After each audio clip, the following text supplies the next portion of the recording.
Hallelujah, हालेलुया, हालेलुया, hallelujah. કેટલા જણ નારાજ છો? નારાજ લોકો બોલે હાલેલુયા. હા.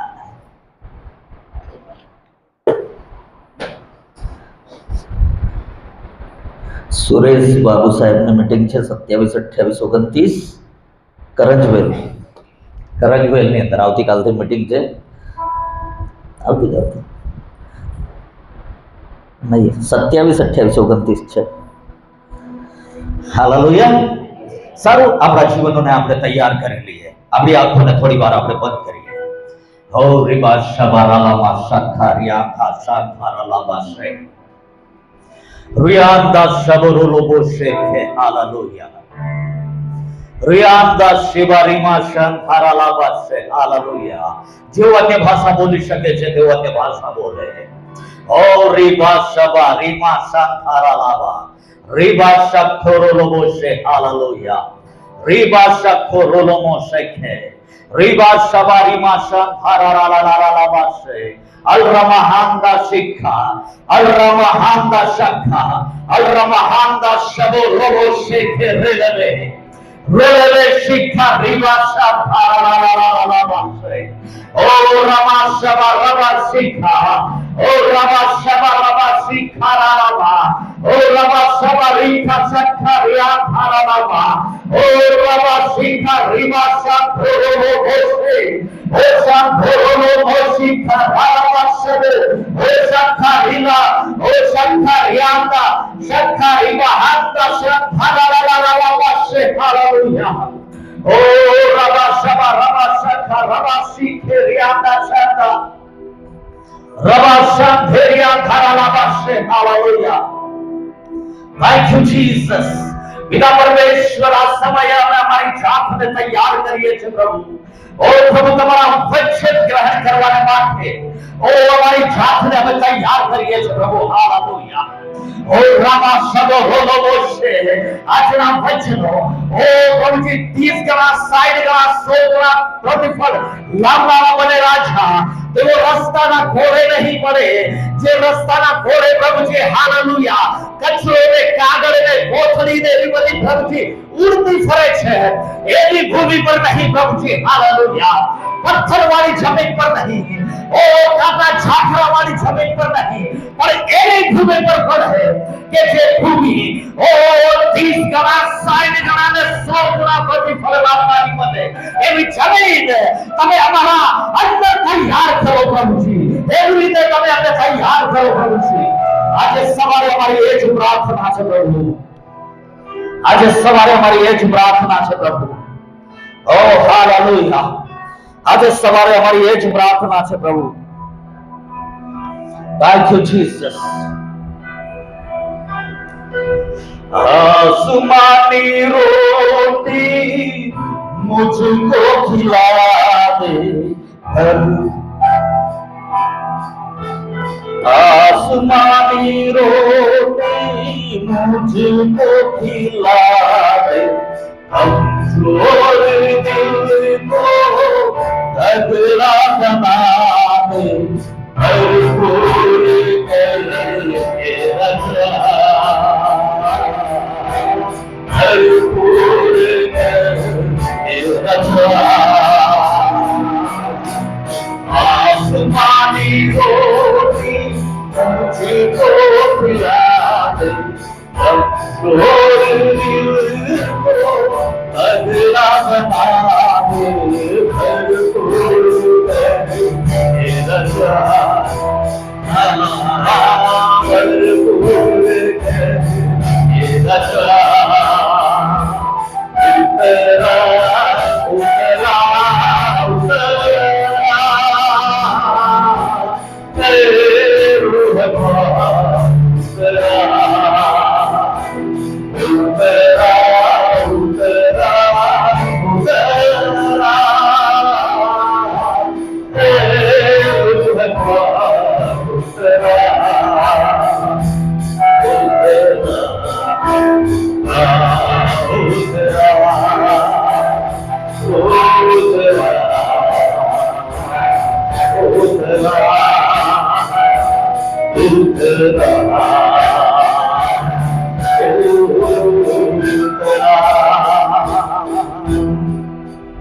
पवित्र आत्मा,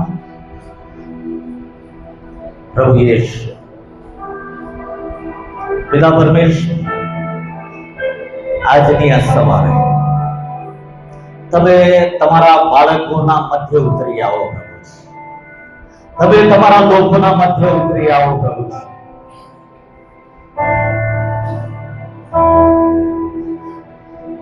તમે ઉતરી આવો પ્રભુ.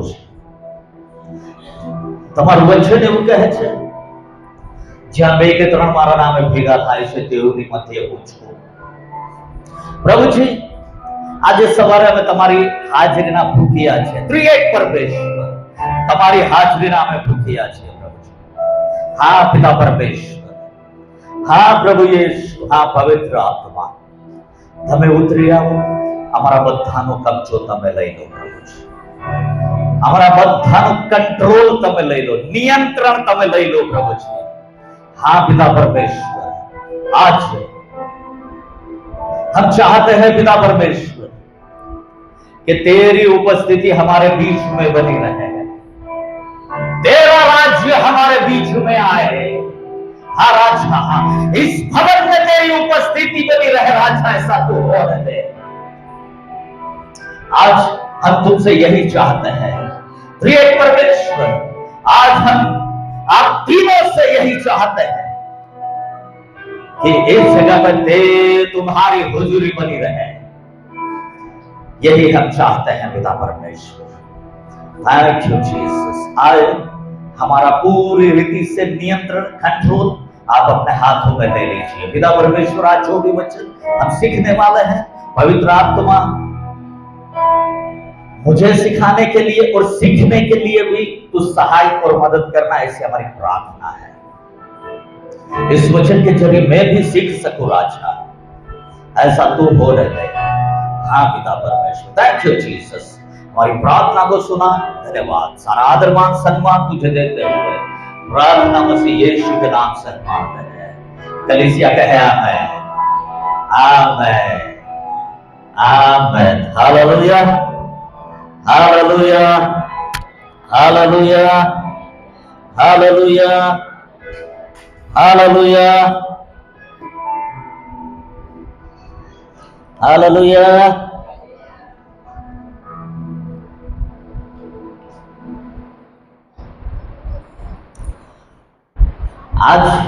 आज से हम याकूब की पत्री के बारे में सीखने वाले हैं.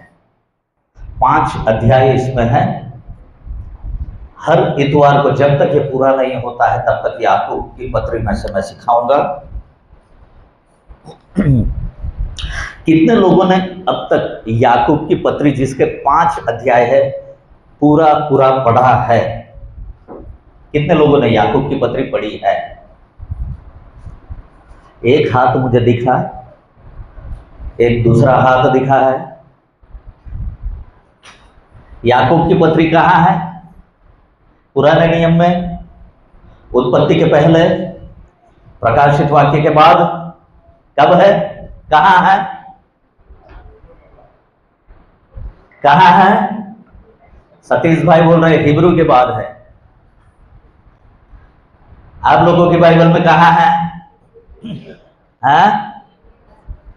और हिब्रू कहाँ है? बाइबल में तो है, लेकिन कहाँ है? नए नियम में. मैं नया नियम सुनना चाहता था आपसे. हिब्रू की पत्री भी नए नियम में है, याकूब की पत्री भी नए नियम में है. Hallelujah, hallelujah. बारी बारी से हम इसको देखेंगे. याकूब की पत्री, पुराने नियम में नीति वचन कितनों ने पढ़ा है? अभी नीति वचन कितनों ने पढ़ा है? हमारे घर में नीति वचन के 31 अध्याय है. कितने अध्याय है? कितने? 31 अध्याय. हर एक परिवार को जो पारिवारिक प्रार्थना करते हैं उनको रोज एक नीति वचन का एक अध्याय पढ़ना चाहिए, फिर प्रार्थना करना चाहिए. हमारे घर में हम लोग यही करते हैं. नीति वचन के 31 अध्याय है, हर रोज के लिए एक अध्याय, एक नीति वचन, और नीति वचन में बहुत कुछ सीखना है, बहुत कुछ शिक्षा उसमें से हमको प्राप्त होती है नीति वचन में से। याकूब की पत्री को नए नियम का नीति वचन कहा गया है।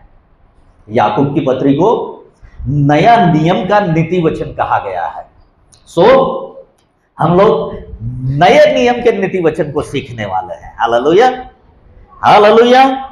यह पत्री याकूब ने लिखी है, और याकूब प्रभु यीशु मसीह के 4 भाई लोग थे, उसमें से एक याकूब था। याकूब यीशु मसीह का भाई था। देखो पढ़ लो मत्ती 13:55, सॉरी, हाँ 13वां अध्याय 13:55, मत्ती 13:55, मत्ती 13:55।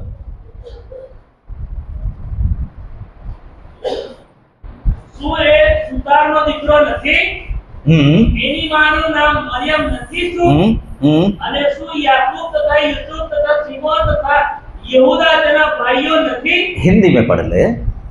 क्या यह बढ़ई का बेटा नहीं? हाँ, बढ़ई का बेटा नहीं, बढ़ई एक सुतार, बढ़ई का बेटा। हाँ, और क्या इसकी माता का नाम मरियम और इसके भाइयों के नाम याकूब और यूसुफ और सिमोन और यहूदा नहीं? याकूब, यूसुफ, सिमोन और यहूदा, ये 4 भाई यीशु मसीह के थे। हालेलुया। यीशु मसीह के 4 भाई थे, उसमें से एक था ये याकूब।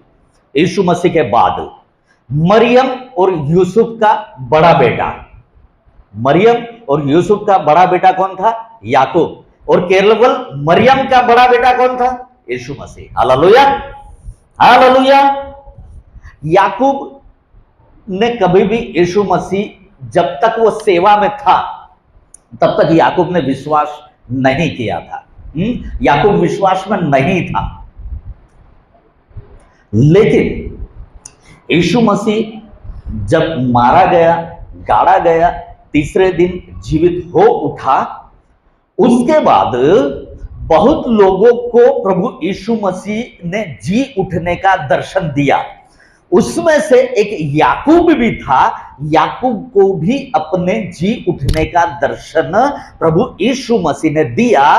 तब याकूब ने प्रभु यीशु पर विश्वास किया।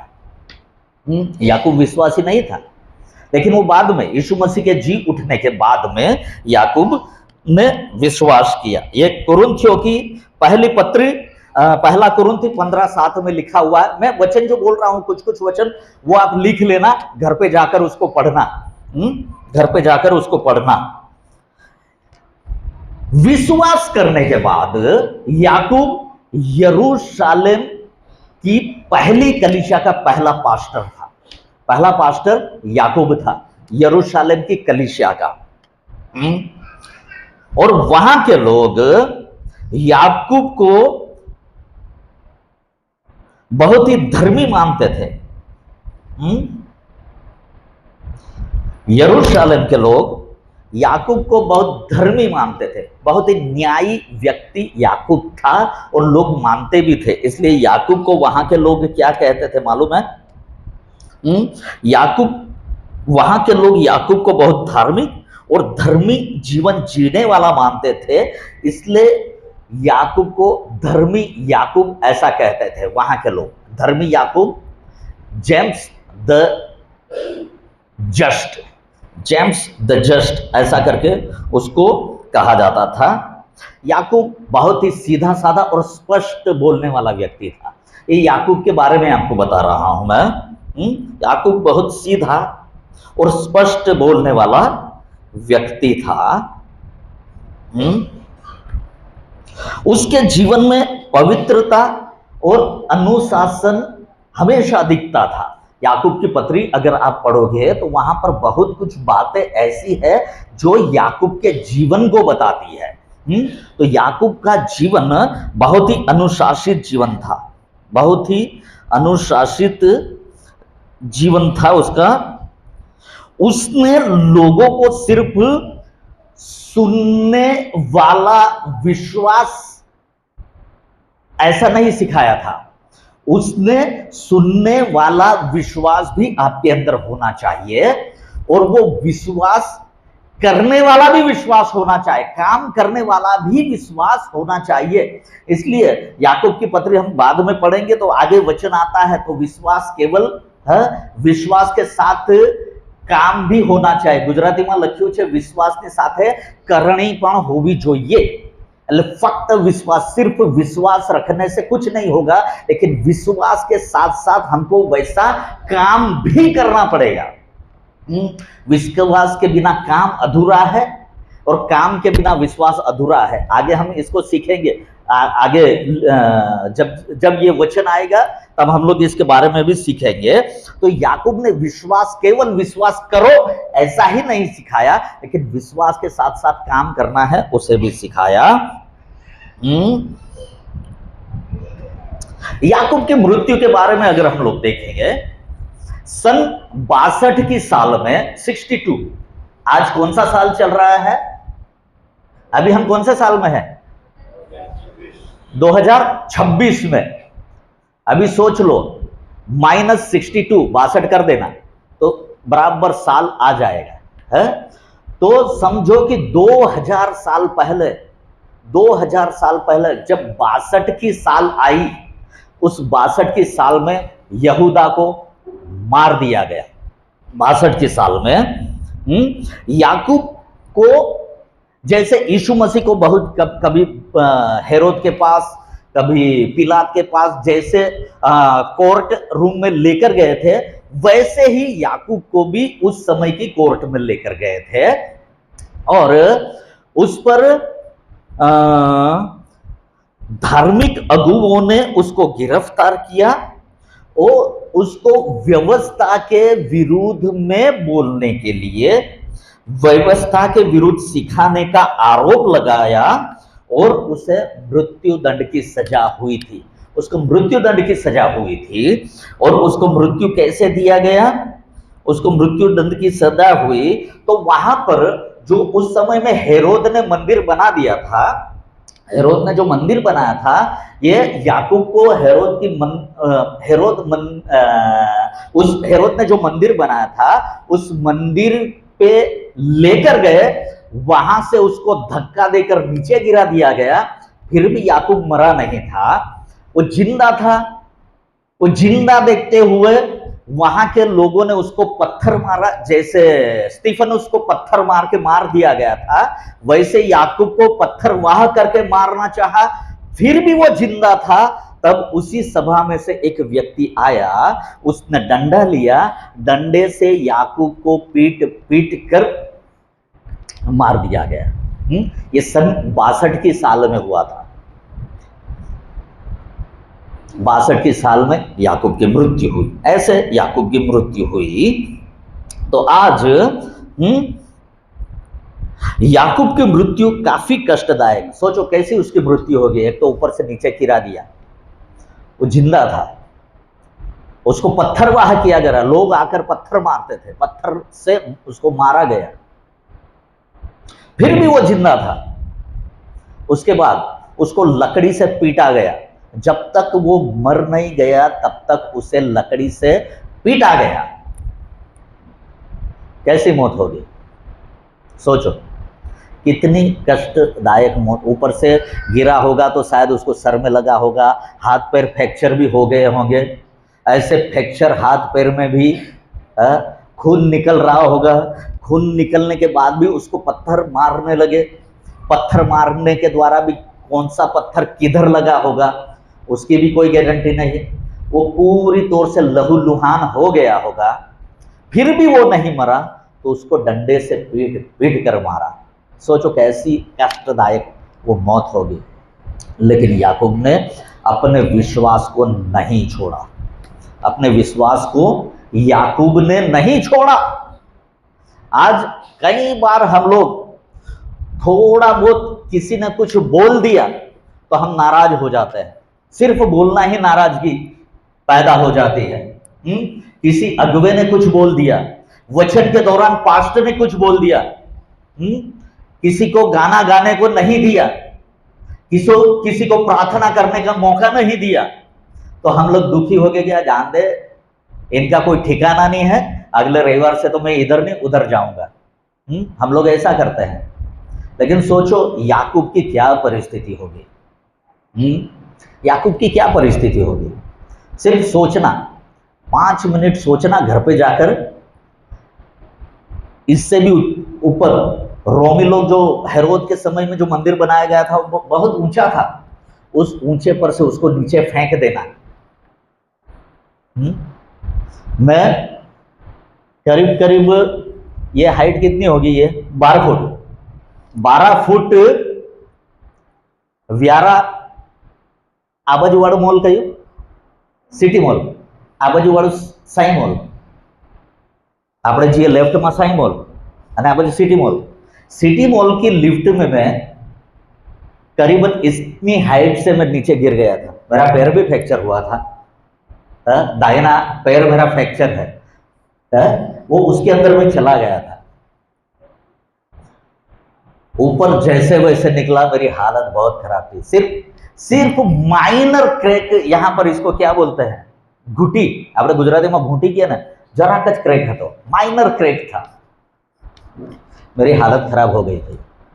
अभी सोचो कितने ऊपर से मंदिर पर से याकूब को फेंक दिया, कैसी हालत होगी, सोचने जैसी बात है। लेकिन याकूब ने विश्वास को नहीं, अपने विश्वास को नहीं छोड़ा। Hallelujah, hallelujah. तो आइए हम आज 1 से लेकर 8 तक, देखो 25 मिनट मेरे पास है, कितना सिखा सकता हूं देखेंगे। मैं 11:05 तक छोड़ने की कोशिश करूंगा। याकूब की पत्री पहला अध्याय 1 से 8 वचन तक हम लोग पढ़े। हिंदी में पढ़ना, पहला पद पढ़ना। परमेश्वर के और प्रभु यीशु मसीह के दान याकूब की ओर से उन 12 गोत्रों को जो तीतर-तीतर होकर रहते हैं नमस्कार पहुंचे। याकूब की पत्री में ये जो पहला पद है, याकूब किसको लिख रहा है?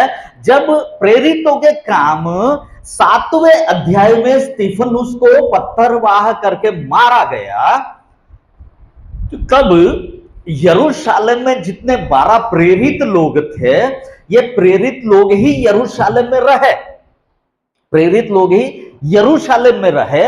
और जितने भी विश्वासी थे उस समय में, अगर 5 आप लोग देखोगे, दूसरे अध्याय से लेकर 5वें अध्याय तक उस कलीसिया की संख्या करीब करीब 20,000 जितनी हो गई थी, क्योंकि वहां पर सिर्फ पुरुषों की संख्या, पहले दिन 3,000 लोग बच गए। फिर दूसरा अध्याय 47-48वां पद कहता है कि ये लोग प्रार्थना करते थे, संगति करते थे, रोटी तोड़ते थे और क्या बोलते, संगति करते थे, प्रार्थना करते थे, वचन सीखते थे। इसी के द्वारा रोज यरूशलेम की कलीसिया की संख्या बढ़ने लगी थी, रोज बढ़ रही थी। चौथा अध्याय 4थे पद में अगर हम लोग पढ़ेंगे तो वहां पर लिखा हुआ है कि उद्धार पाए हुए लोगों की संख्या करीब करीब 5,000 तक हो गई। तो रोज संख्या बढ़ रही है। संख्या ये पुरुषों की ही संख्या है, उनकी बीवियां होंगी, उनके बच्चे होंगे, करीब करीब 20-25 हजार से ज्यादा होंगे, मेरा मानना ऐसा है। यहां पर इतनी बड़ी कलीसिया होने के बावजूद जब स्तिफनुस को पत्थरवाह किया गया, वहां के सिर्फ 12 जो प्रेरित लोग थे, ये प्रेरित लोग ही यरूशलेम में रहे, बाकी सभी लोग तितर बितर हो गए और सब लोग अलग जगह पर भाग गए सब लोग। और ये जो अलग अलग होकर भाग गए थे, वे लोग अगर 8वें अध्याय से आगे हम लोग पढ़ेंगे तो वहां पर लिखा हुआ है कि ये लोग कलीसिया की स्थापना करते हुए आगे बढ़े। अभी याकूब इनको लिख रहा है, ये पहला पद, जो तितर बितर यहूदी लोग हो चुके थे यरूशलेम में, जितने लोग उद्धार पाए हुए थे और वे लोग यहां वहां भाग गए थे, उनको याकूब लिख रहा है, क्या संबोधित करके? नमस्कार। नमस्कार करके लिखता है। और इन सबको याकूब बोल रहा है। याकूब इनसे बोल रहा है, क्या बोल रहा है? पहला पद फिर से पढ़िएगा। परमेश्वर के और प्रभु यीशु मसीह के दास याकूब की ओर से उन 12 गोत्रों को जो तितर बितर होकर रहते हैं नमस्कार पहुंचे। ये सारे लोग तितर बितर होकर रहते थे, उनको लिख रहा है। ये पहला पद है। दूसरा पद पढ़िएगा। हे मेरे भाइयों, जब तुम नाना प्रकार की परीक्षाओं देखो, जब बाइबल भाइयों अगर ऐसा करके लिखती है तो बहनों का भी उसी में समावेश हो जाता है, क्योंकि उन दिनों में, अभी हम लोग कई बार बोलते हैं भाइयों तथा बहनों, लेडीज एंड जेंटलमैन, ऐसा करके बोलते हैं, लेकिन उस समय में संबोधित सिर्फ भाइयों को किया जाता था और उसमें बहनों को भी समावेश किया, उसी में ही समावेश किया जाता था। उन्हीं में ही वे मिल जाते थे, बहनों को भी उनमें मिला दिया जाता था। पढ़े क्या लिखा है? भाइयों, हे मेरे भाइयों, जब तुम नाना प्रकार की परीक्षाओं में पढ़ो तो इसको पूरे आनंद की बात समझो। इसको पूरे आनंद की बात समझो। Hallelujah, hallelujah. ग्रीक भाषा में परीक्षाओं के लिए पैरास्मोस ये ग्रीक शब्द का उपयोग किया गया है। पैरास्मोस, ये पैरास्मोस का एक शब्द में अगर अर्थ देखा जाए तो परीक्षा, लेकिन कैसा परीक्षा, अगर उसको विस्तार से अगर हम लोग देखें तो इसका मतलब है, पैरास्मोस का मतलब है कि शैतान और संसार की ओर से सताया जाना या तकलीफों को दिया जाना, कष्ट दिया जाना, शैतान की ओर से या संसार की ओर से सताया जाना या कष्ट दिया जाना, यह मतलब होता है पैरास्मोस का। यहां पर परीक्षाओं लिखा है, परीक्षाओं में, ठीक है। हर विश्वासी को इन सताव और कष्टों का सामना आनंद पूर्वक करना चाहिए। आनंद पूर्वक जब हम करते हैं उसका प्रतिफल क्या मिलता है? देखो पढ़िए, मत्ती रचित सुसमाचार 5वां अध्याय 11 और 12 पद। मत्ती रचित सुसमाचार 5वां अध्याय 11 और 12 पद। धन्य हो तुम जब मनुष्य मेरे कारण तुम्हारी निंदा करे। मनुष्य किसके कारण? मेरे कारण, यानी यीशु के कारण, यानी सुसमाचार के कारण या आपके विश्वास के कारण क्या करे? तुम्हारी निंदा करे, नंबर 1, और सताए और झूठ बोल बोलकर तुम्हारे विरोध में सब प्रकार की बुरी बात कहे। आनंदित और मगन होना। उस समय में हमें क्या करना है? लोग हमारी बुरी करे, हमारे विरोध में कुछ बोले, हमारी क्या बोलते हैं उसको, चुगली करे, हमारे बारे में कुछ ना कुछ बोले, तब हमें नाराज नहीं होना है। क्या होना है? हमें आनंदित और मगन होना है। क्यों आनंदित और मगन होना है? आगे, क्योंकि तुम्हारे लिए स्वर्ग में, क्योंकि जब दूसरे लोग हमारी चुगली करते हैं, हमारी निंदा करते हैं, हमारे बारे में कुछ ना कुछ बोलते रहते हैं, तब क्या होता है? क्योंकि तुम्हारे लिए स्वर्ग में बड़ा फल है। तब उसका फल हमें यहां चाहे मिले नहीं मिले, है? मान लो नहीं मिले, आशा भी नहीं रखना कि मिलेगा, लेकिन उसका प्रतिफल हमें कहां पर मिलेगा? स्वर्ग में। और स्वर्ग में जाने के लिए वैसी तैयारी भी हमें करनी पड़ेगी। स्वर्ग जाना है, आपे जाना है, देवागु जाना है, बहुत गाना गाते हैं, लेकिन क्या हमारा जीवन उस प्रकार का तैयार है कि हम स्वर्ग में जाएंगे? उसका प्रतिफल हमें स्वर्ग में मिलेगा, लेकिन उस प्रतिफल को पाने के लिए हमें हमारे जीवन को भी उस प्रकार तैयार करना पड़ेगा। हालेलुया, हालेलुया, हालेलुया। पूरा થઈ ગયું ને? हाँ वाँचो।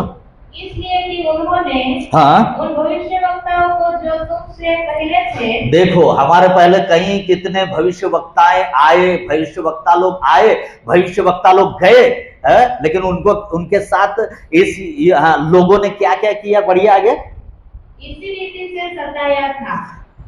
हमारी तो सतावट कुछ भी नहीं है।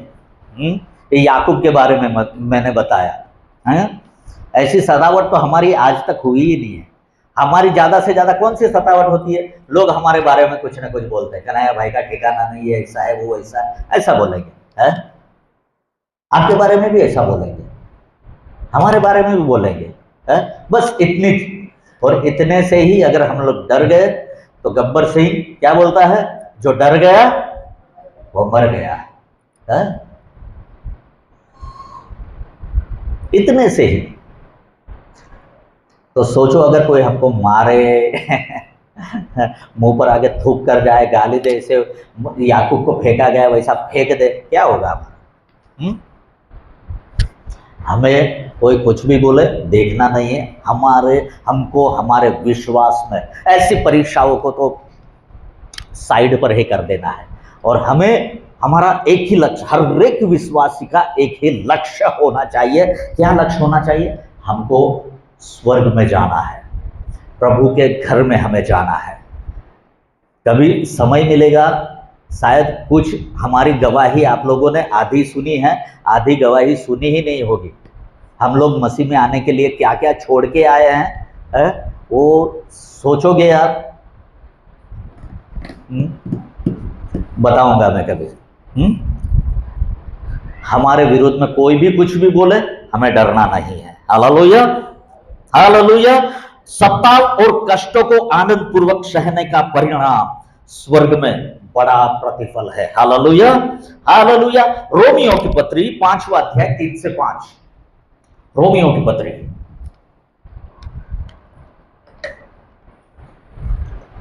केवल यही नहीं, पढ़ते जाओ। क्लेशों में भी घमंड करें, हाँ, ये भी जानकर कि क्लेश से धीरज और धीरज से खरा निकलना, खरे निकलने से आशा उत्पन्न होती है। हाँ, और आशा से लज्जा नहीं होती, क्योंकि पवित्र आत्मा जो हमें दिया गया है, हाँ, उसके द्वारा हाँ, परमेश्वर का प्रेम हमारे मन में डाला गया है। परीक्षा से धीरज और सिद्ध किया हुआ चरित्र और परिपक्व आशा उत्पन्न होती है। हमारा विश्वास परिपक्वता तक तभी पहुंचता है जब हम कठिनाइयों और विरोध का सामना करते हैं। जब हम कठिनाइयों और विरोध का सामना करते हैं, तभी हमारा विश्वास परिपक्व है कि नहीं, वो जाना जाता है। तब पता चलता है कि हम किस प्रकार के विश्वासी हैं, किस प्रकार के हम लोग विश्वासी है। ये यहां पर लिखा हुआ है, क्या लिखा हुआ है? हम विश्वास के साथ धीरज, धीरज के साथ आशा। ये सब कैसे?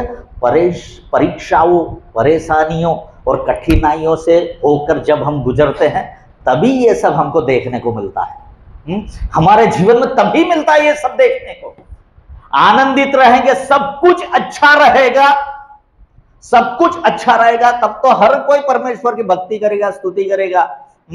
आज परिस्थिति उल्टी है, सब कुछ अच्छा है इसलिए हम संगति में नहीं रहते हैं। सब कुछ अच्छा है तो बाजू में मीटिंग होगी वहां पर भी नहीं जाते हैं। सब कुछ अच्छा है तब, और सब कुछ अच्छा नहीं रहेगा। ये याकूब की पत्री में लिखा हुआ है। कई बार हम लोग परीक्षाओं में अपनी गलती के कारण पढ़ते हैं। आगे इसको भी सीखेंगे हम लोग। कई बार परीक्षाओं में हम अपनी गलती के कारण गिरते हैं, फिर बोलते हैं पास्टर प्रार्थना करो, ओ आदेवान प्रार्थना करो, ओ प्रार्थना करो, प्रार्थना करो, प्रार्थना करो। फिर व्हाट्सएप के स्टेटस में डाल देंगे, फिर तो ये मेरे मुसीबत है, प्रार्थना करो। फिर ग्रुप में डाल देंगे, ऐसी ऐसी मुसीबत है, प्रार्थना करो। मुश्किल में, परीक्षा में खुद की गलती के कारण गिरते हैं और प्रार्थना दूसरों को करने लगाते हैं। दूसरों को बोलते हैं प्रार्थना करो, खुद प्रार्थना नहीं करेंगे। कड़वा है लेकिन सच है, सच है इसलिए कड़वा है।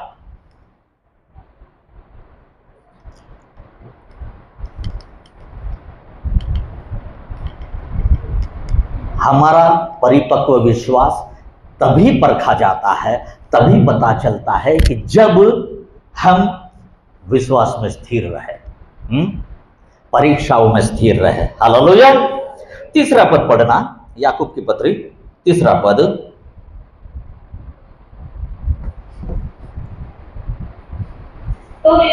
तो इसको पूरे आनंद की बात समझो, हाँ, यह जानकर कि तुम्हारे विश्वास के बढ़ते जाने से हाँ, धीरज उत्पन्न होता है, और धीरज को अपना पूरा काम करने दो, धीरज को पूरा अपना काम करने दो, कि तुम पूरे और सिद्ध हो जाओ, पूरे और सिद्ध हो जाओ। हम गाना गाते हैं, पवित्र मुझे बना दे प्रभु, सिद्ध मुझे तू कर दे प्रभु, ताकि तेरे जैसा बनूं, ताकि तेरे जैसा दिखूं।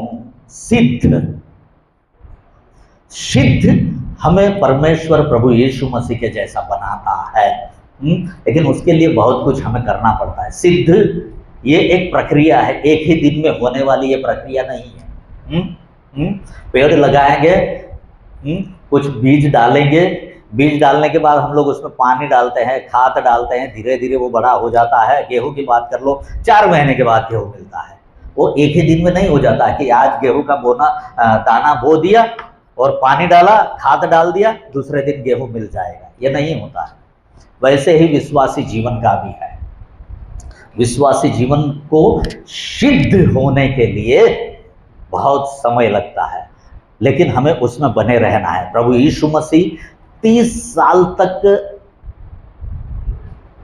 अपने आने का, लोगों को बचाने का, सुसमाचार प्रकट करने का 30 साल तक राह देखता रहा। 30 साल का जब हुआ तब वो सुसमाचार, बपतिस्मा लिया, फिर सुसमाचार के लिए वो आगे बढ़ा। और उस 3.5 साल की सेवकाई के लिए उसने आदम से राह देखा। करीब करीब 4000 साल यीशु मसीह और परमेश्वर ने राह देखा। 4000 साल के बाद यीशु मसीह इस पृथ्वी पर आया। 4000 साल के बाद। वो एक ही दिन का काम नहीं था। वैसे भी हमें सिद्ध बनना है। सिद्ध बनने के लिए एक ही दिन काफी नहीं, उससे हमें रोज रोज सिद्ध होते रहना है। Hallelujah, hallelujah. याकूब इन परीक्षाओं और कठिनाइयों को विश्वास का परखा जाना कहता है। कई बार एक विश्वासी के जीवन में परीक्षाएं इसलिए आती है ताकि परमेश्वर उसके विश्वास की ईमानदारी को परख सके। कई बार परीक्षा किस लिए आती है? विश्वास की ईमानदारी को परख सके। याकूब विश्वास योग्य है कि नहीं, अय्यूब विश्वास योग्य है कि नहीं, उस परमेश्वर ने उसे परखा। शैतान के करने पर परमेश्वर ने परखा। शैतान ने क्या किया? वो तो तूने उसे सब कुछ दिया है, इसके लिए अय्यूब तुझसे प्रेम करता है, तेरी प्रार्थना करता है, आराधना करता है, बलिदानों को चढ़ाता है, तूने आशीषित किया है इसके लिए। ये पहला दूसरे अध्याय में है, अय्यूब की पुस्तक पहला दूसरा अध्याय पढ़ना, वहां पर लिखा हुआ है। वो परखा, क्या परखा? कि अगर मैं अय्यूब को तकलीफ दूंगा शैतान के कहने पर, अय्यूब देखो, अय्यूब को परमेश्वर ने तकलीफ नहीं दी, तकलीफ शैतान ने दी। शैतान को वो क्या बोलते हैं, उसको रजामंदी दी। शैतान से कहा कोई बात नहीं, तुझसे जो हो सकता है वो करके देख ले, सिर्फ उसको मारना नहीं, इतना ही बोला परमेश्वर ने। परीक्षा शैतान ने ली, लेकिन किस चीज की परीक्षा ली?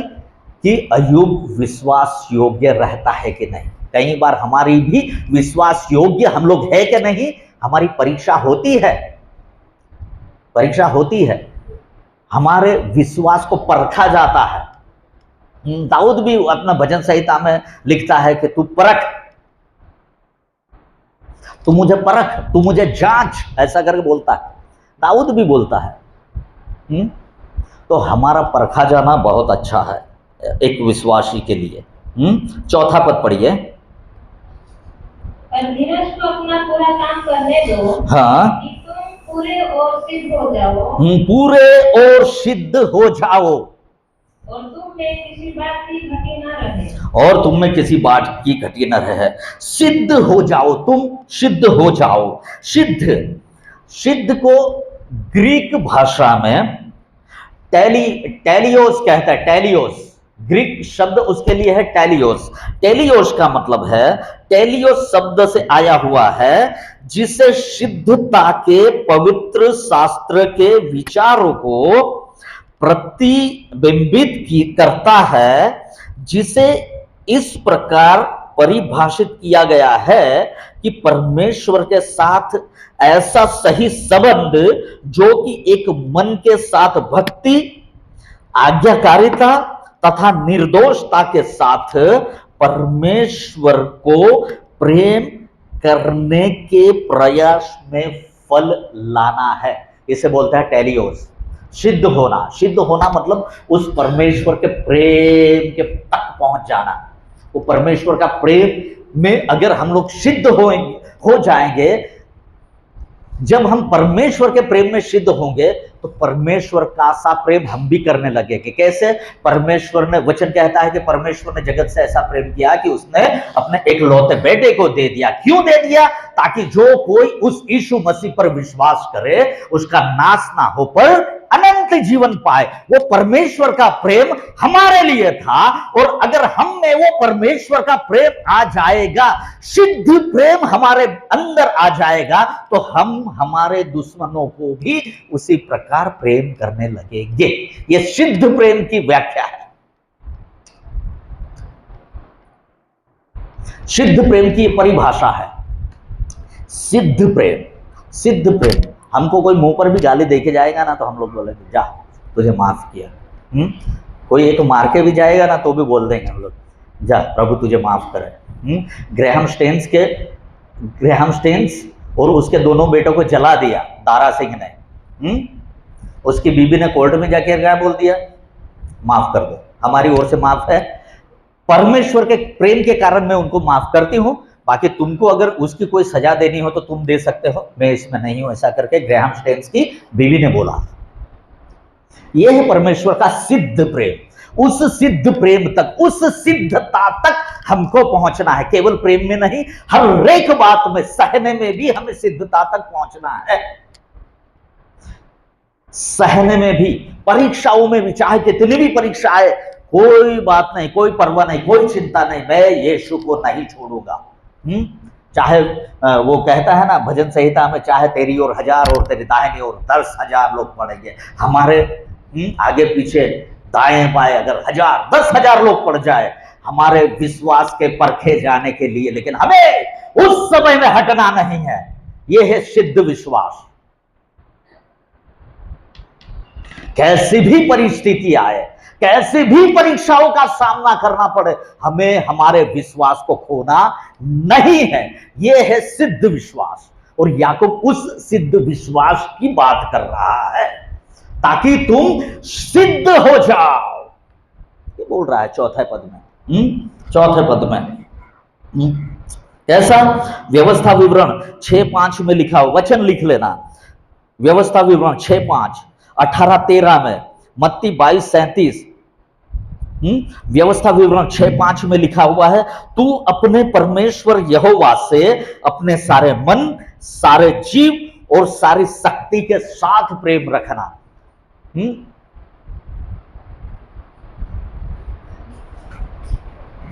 परमेश्वर से हमें कैसा प्रेम करना है? पूरे पूरा 100% मन से, 100% हमारे जीव, हमारे प्राण से, और जितनी भी शक्ति हमारे अंदर है उस शक्ति के द्वारा हमें परमेश्वर को प्रेम करना है। यह है सिद्ध प्रेम, यह है सिद्ध विश्वास। हालेलुया। 5वां पद पढ़ना। और यदि तुम में से किसी को बुद्धि की घटी हो, और तुम में से किसी को बुद्धि की घटी हो, तो परमेश्वर से मांगे, परमेश्वर से मांगे, जो बिना उलाहना दिए सबको उदारता से देता है सबको उदारता से देता है और उसको दी जाएगी। बुद्धि का अर्थ है वह आत्मिक योग्यता जिसके द्वारा हम परमेश्वर के दृष्टिकोण से जीवन और उसके व्यवहार को देख सके और उसका मूल्यांकन कर सके। देख सके और मूल्यांकन कर सके, यह है बुद्धि। बुद्धि दो प्रकार की, शारीरिक बुद्धि। शारीरिक बुद्धि हमें क्या है कि जो ज्ञान हम लोग पढ़ते हैं, ठीक है, बच्चे लोग पढ़ते हैं, कॉलेज तक पढ़ते हैं, बीएड एमएड सब कुछ करते हैं, ठीक है, डॉक्टर बनते हैं, साइंटिस्ट बनते हैं, तो वो हम ज्ञान प्राप्त करते हैं। क्या क्या वो ज्ञान प्राप्त करते हैं, लेकिन उस ज्ञान का इस्तेमाल करने के लिए जो बुद्धि चाहिए वो परमेश्वर हमें देता है। ये है जगत की संसार की बुद्धि, वो है। और परमेश्वर की बुद्धि क्या है, जो मैंने कहा बुद्धि का, ये परमेश्वर की बुद्धि है। बुद्धि का अर्थ है आत्मिकता की, ये बुद्धि है। बुद्धि का अर्थ है आत्मिक योग्यता जिसके द्वारा हम परमेश्वर के दृष्टिकोण को, जीवन और उसके व्यवहार को देख और मूल्यांकन कर पाते हैं। वचन लिख लेना, नीति वचन 1 का 2, पढ़ना नहीं, ठीक है, लिख लेना, घर पे जाके इसको पढ़ना। इसका यह भी अर्थ है परमेश्वर की इच्छा के अनुसार जो उसके वचनों में प्रकट है तथा आत्मा की अगुवाई के द्वारा सही चुनाव तथा सही काम करना। कई बार हम लोग वचन के अनुसार सही चुनाव नहीं करते हैं, सही काम नहीं करते हैं। वचन के अनुसार, कभी कभी हम वचन के अनुसार नहीं करते, लेकिन हमारी योग्यता के अनुसार हम लोग करते हैं, हमारी बुद्धि के अनुसार हम लोग करते हैं।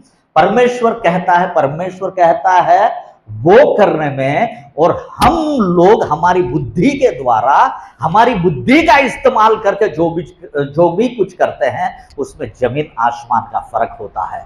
इसके द्वारा क्या होता है, परमेश्वर की बुद्धि, परमेश्वर की समझ, परमेश्वर के वचन अनुसार अगर हम लोग नहीं करते हैं, कभी कभी हम लोग गिर जाते हैं, खड्डे में गिरते हैं, क्योंकि परमेश्वर का कहना और एक मनुष्य का कहना जमीन आसमान का फर्क होता है। परमेश्वर का वचन कहता है दियो तो दिया जाएगा। क्या बोलता है परमेश्वर का वचन, दियो तो दिया जाएगा। और संसार क्या बोलता है, बैंक में रखो तो उसका ब्याज बढ़ता जाएगा, मुद्दल भी बढ़ती जाएगी और उसका ब्याज भी बढ़ता जाएगा। ये जगत का ज्ञान है, लेकिन परमेश्वर का दो दिया जाएगा, ये परमेश्वर के वचन के अनुसार है। कभी कभी हम लोग हमारे दिमाग का इस्तेमाल करके क्या करते हैं, ऐसा कुछ काम करते हैं जो वचन कहता है उसके अनुसार नहीं करते। ये परमेश्वर की बुद्धि है। हमारी बुद्धि परमेश्वर की बुद्धि में जमीन आसमान का फर्क है। और हमें उस आत्मिक बुद्धि को अगर चाहिए, तब परमेश्वर यहां कहता है, याकूब तब कह रहा है कि तुम बुद्धि को मांगो तो परमेश्वर तुम्हें बिना उलाहना उदारता के साथ देगा। कैसे देगा, उदारता के साथ। मत्ती 7:7 क्या कहता है, क्या कहता है मत्ती 7:7, मांगो तो तुम्हें मिलेगा। लेकिन हम लोग मांगते नहीं है, इसलिए परमेश्वर कभी कभी हमको देता भी नहीं, मांगते नहीं है। इसके लिए मांगो तो, वचन कहता है मांगो तो पवित्र आत्मा भी तुम्हें, परमेश्वर तुम्हें पवित्र आत्मा देगा, ऐसा भी लिखा हुआ है यूहन्ना रचित सुसमाचार में। मांगो तो तुम्हें दिया जाएगा। ये परमेश्वर का राज्य का सिद्धांत है, प्रिंसिपल है, सिद्धांत परमेश्वर के राज्य का। लेकिन हम लोग सभी जगह पर जाके मांगेंगे, लेकिन परमेश्वर के पास नहीं मांगेंगे। सभी के पास जाकर मांगेंगे, परमेश्वर के पास जाकर हम लोग नहीं मांगते हैं। यहां पर वही बोल रहा है 6, 7, 8 में यही लिखा हुआ है, मांगो तो तुम्हें मिलेगा। बुद्धि को मांगो। परमेश्वर बुद्धि को बिना उलाहना उदारता से देगा। हमारा परमेश्वर गरीब और कंजूस परमेश्वर नहीं है। हमारा परमेश्वर कंजूस परमेश्वर नहीं है। सब कई लोगों ने परमेश्वर को कंजूस जान लिया है। कंजूस, मक्खी चूस बोलते हैं ना, वैसा। परमेश्वर कंजूस मक्खी चूस नहीं है, वो उदारता से देने वाला है। हालेलुया, उदारता से देने वाला है, और उदारता से तब देगा जब हम लोग मांगेंगे। हालेलुया, हालेलुया, हालेलुया। तो आओ हमने ये 1 से 8 तक बहुत ही स्पीड में हम लोगों ने देखा है। इसको बाद में रिपीट भी हम लोग करेंगे, थोड़ा रिपीट करेंगे इसको, लेकिन आज हमारे लिए इतना ही है। 1 से लेकर 8 तक क्या लिखता है? हमें परीक्षाओं में पढ़ना पड़ेंगे। परीक्षा तो हर के पास आएगी, ठीक है। एक वचन पढ़ लेना, पहला कुरिन्थी 13वां अध्याय 10वां पद, या 10वां अध्याय 13वें पद में लिखा हुआ है, देखना। पहलो कुरिन्थी 10:13। तुम किसी ऐसी परीक्षा में नहीं तुम किसी ऐसी परीक्षा में नहीं पड़े जो मनुष्य के सहने से। परमेश्वर ने हमको ऐसी परीक्षा में आज तक डाला ही नहीं जिसे हम सह ना सके। सह ना सके ऐसी परीक्षा में परमेश्वर ने आज तक हमको डाला ही नहीं है। तो वचन, ये वचन कहता है, मैं नहीं कह रहा हूं। क्या क्या कहता है वचन? पढ़िए आगे। जो मनुष्य के सहने से बाहर है, हम सह नहीं सके, उसके बाहर परमेश्वर ने हमारी परीक्षा आज तक ली ही नहीं है। हाँ, और परमेश्वर सच्चा है, वह तुम्हें सामर्थ से बाहर परीक्षा में न पड़ने देगा। देखो, हम सह नहीं सकेंगे, उससे बाहर परमेश्वर हमारी परीक्षा लेगा भी नहीं।